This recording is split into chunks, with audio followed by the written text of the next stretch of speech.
మీరు అన్నట్టే హైడ్రా గురించి అయితే హైడ్రా అయితే కొంతమందికి ఎలాంటి నోటీసులు కూడా ఇవ్వకుండా కనీసం వాళ్ళు కొనుక్కున్న సామాన్లు కూడా తీసుకునేంత టైం కూడా ఇవ్వకుండా కూల్చేస్తుంది. అది కూడా రోడ్ల సైడ్ వేసుకున్న గుడిసెలు ఎప్పుడెప్పుడో మరీ దారుణం అయితే నేను ఒక క్లిప్ చూశాను సార్. 3 months అవుతుందంట ఆ ఇల్లు కొనుక్కొని, పాపం కొనుక్కొని ఇంకా రేపు గృహప్రవేశం అనగా ఈరోజు వచ్చి హైడ్రా మొత్తం కూల్ చేసిందంట. అలాంటి వాళ్ళ అది నిరుపేదల మీదే హైదరాబాద్ ఎంతవరకు కరెక్ట్ అంటున్నారు? అదే నేను అన్నది, నిరుపేదల మీదనే పడుతున్నారు. పడడం వల్ల వాళ్ళకి ఎంత నష్టం. వాళ్ళకి ఒక్కొక్క పత్రాలు ఉన్నాయి, కొన్ని పట్టాలు వెనకటి నుంచి ఉన్నటువంటి పట్టాలు కూడా ఉన్నాయి, అవన్నీ అనుమతులు ఉన్నాయి, జిహెచ్ఎంసీ అనుమతి ఉంది, కరెంట్ వాళ్ళు ఉన్నాయి, అన్నీ ఉన్నాయి. మళ్ళీ ఇప్పుడు హైదరాబాద్ వచ్చి కూలగొట్టినటువంటి సిచ్యువేషన్, ఇది పేదలను ఇబ్బంది పడతారు. అదే పెద్దవాళ్ళకి ఏం చేసారు, జయబేరి ఉన్నది మురళీమోహన్కి సంబంధించినటువంటి వారి నోటీసులు ఇచ్చారు తప్ప కూల్చలేదు. వాళ్ళే కూల్చుకోవాలని చెప్తున్నారు. పేదవాళ్ళకేమో నోటీసులు ఇవ్వకుండానే కూల్చేస్తున్నారు. అదేవిధంగా మిగతా వాళ్ళకి కూడా ఇంతవరకు ముఖ్యమంత్రి గారు బ్రదర్కి కూడా ఉన్నారు, నోటీసులు ఇచ్చి కాల్ చేసి వెళ్ళిపోమన్నారు తప్ప ఆయన పోయిండో లేదు, అది కూల్చలేదు. మరి ఆ దుర్గం చెరువు చుట్టూ ఉన్నటువంటి కూడా తీసేయాల్సి వస్తుంది. అవన్నీ తీసేయలేని పరిస్థితి ఉన్నది. పేదవాళ్ళని ఒక తీరుగా చూస్తున్నది హైడ్రా, డబ్బున్న వాళ్ళని పలుకుబడి ఉన్నటువంటి వాళ్ళని ఇంకొక తీరుగా చూస్తున్నది. ఈ పరిణామం మంచిది కాదు కదా. గవర్నమెంట్ యాజ్ ఎ హైడ్రా ఒక నిష్పక్షపాతంగా ఉండాలి, అది పేదల పట్ల ఇంకా సానుభూతితో ఉండాలి, డబ్బున్న వాళ్ళ పట్ల ఇంకా తీసేయాల్సినటువంటి అవసరం ఉంది. ఉల్టా అవుతుంది, పేదవాళ్ళకు నోటీసులు లేకుండా కూల్చేస్తున్నారు, వాళ్ళకేమో నోటీసులు ఇచ్చి టైం ఇచ్చి పోకపోయినా ఇంకోసారి పిలిచి చెప్తున్నారు, లేదా మీరే కూల్చుకోండి అని చెప్తున్నారు.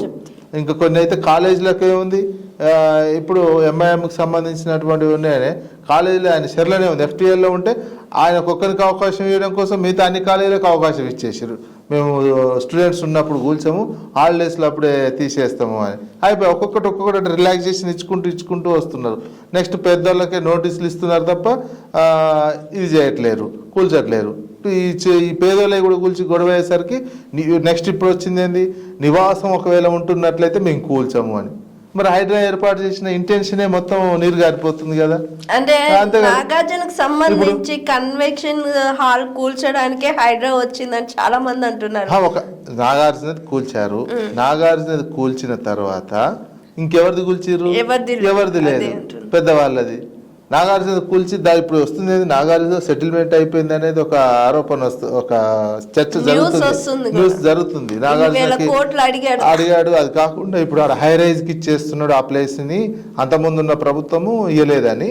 ఇప్పుడు హై రైజ్ మొత్తం ఎంత కావాలి, ఎన్ని అంతస్తులు కావాలంటే అన్ని అంతస్తులు కట్టుకునే పర్మిషన్ ఆ మిగతా ప్లేస్కి ఇచ్చేస్తుండ్రు అనేది ఒక సెటిల్మెంట్ జరిగింది అనేది ఒక చర్చ ఫీల్డ్లో జరుగుతున్నటువంటి చర్చ.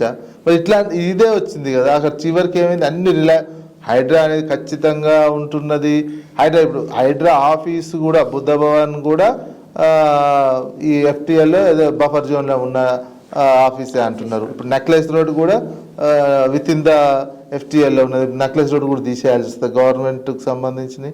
అందుకే ఈ రకంగా ఒక హైడ్రా అనేది ఖచ్చితంగా వ్యవహరిస్తాము అంటే దానికి ఒక ప్లాను రూపొందించుకొని దానికి నోటీసులు ఇచ్చి ఇంత ఈ టైం వరకు ఉన్నటువంటి వాళ్ళు 30-40 ఏళ్ళ క్రితం ఉన్నటువంటివి కూడా చేసి ఈ రకంగా చేయడం వల్ల ఉపయోగం లేదనేది.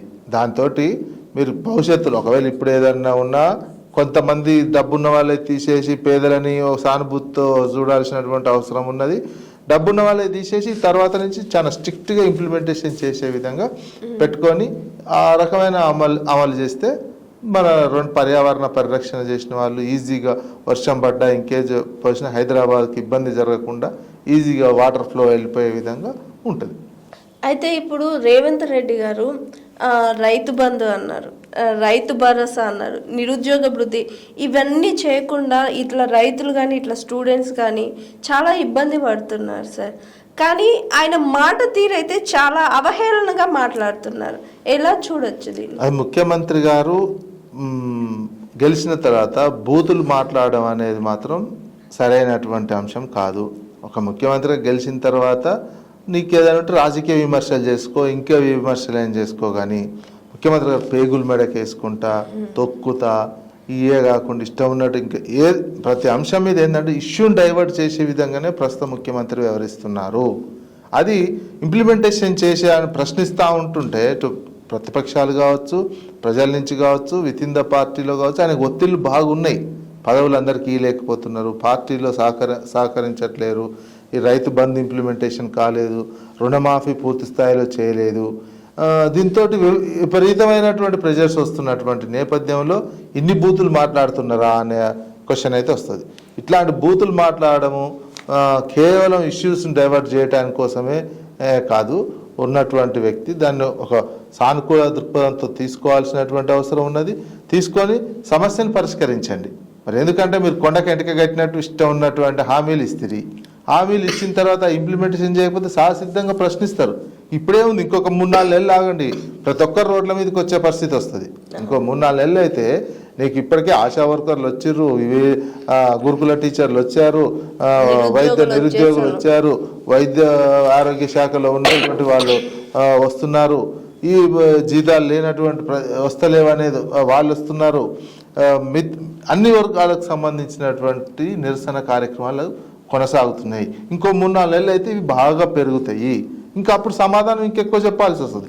ఆ సమాధానం చెప్పడానికి బూతులు అందుకొని ఇష్యూని డైవర్ట్ చేస్తా, అవతలను తిడతా అంటే అది సరైనటువంటి పద్ధతి కాదు. చాలా ఓపికగా సమాధానం చెప్పాలి. ఇంప్లిమెంటేషన్ చెప్పినటువంటి అన్ని ఇంప్లిమెంటేషన్ చేయాల్సినటువంటి అవసరం ఉన్నది.